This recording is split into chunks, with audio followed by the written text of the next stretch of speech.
राम के बगैर कोई काम नहीं होता। सोते हैं राम, चलते हैं तो राम, भोजन करते हैं तो राम, और अंतिम यात्रा भी निकलती है तो राम नहीं होता है। भारत में राम के बगैर कोई काम नहीं होता।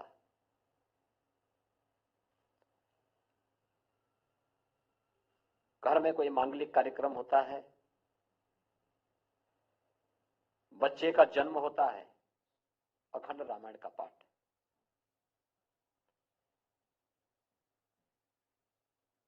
कोई शुभ कार्य होता है, राम नाम संकीर्तन।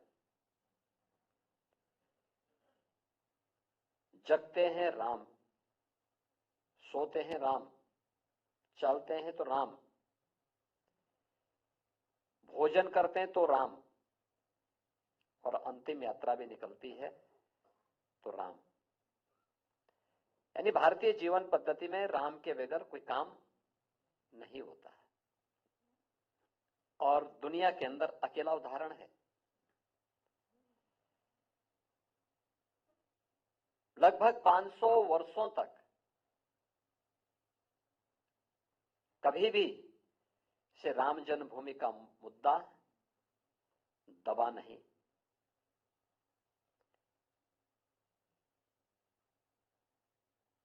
पहले पूज्य संतों ने, फिर राजे रजवाड़ों ने, अपने समय के धर्म योद्धाओं ने, अपने अपने कालखंड में अलग अलग व्यक्ति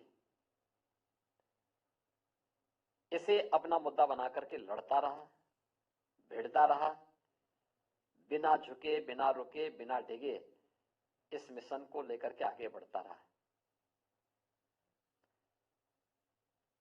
और दुनिया के अंदर किसी एक पावन स्थल के लिए इतने लोगों ने अपनी शहादत दी हो, इतने बड़े संकल्प हुए हों, अन्यत्र देखने को भी नहीं मिलता है। यह इसलिए हुआ क्योंकि राम के बगैर हमारा कोई काम ही नहीं होता। जिसने राम का नाम लिया वो तर गया।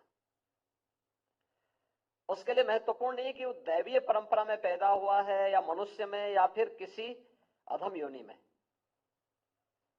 राम के नाम ने उसे देवत्व स्वयं प्रदान कर दिया। लेकिन जो राम से भागा, श्रेष्ठ कुल में पैदा होने के बावजूद भी पशुवत मारा गया। यह भी उदाहरण हमारे सामने है। राम का नाम भजा तो हनुमान हमारे लिए देवत्व स्वरूप प्रकट हो गए, और राम से दूरी बनाई तो मारीच पशुओं की तरह मारा भी गया। मित्रों, ऐसे बहुत सारे उदाहरण हैं। और आज यहां पर प्रभु लगभग 500 वर्षों के बाद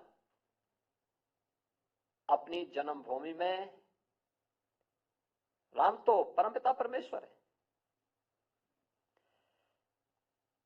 लेकिन लोक आस्था और जन विश्वास की पुनर्प्राण प्रतिष्ठा का ये जो कार्यक्रम हो रहा है, इस कार्यक्रम के बहाने प्रभु का एक मूर्त रूप फिर से वहां पर रामलला के रूप में राम जन्मभूमि में राम भक्तों को दुनिया की दबी कुचली सभ्यता और संस्कृति को प्राप्त होगा।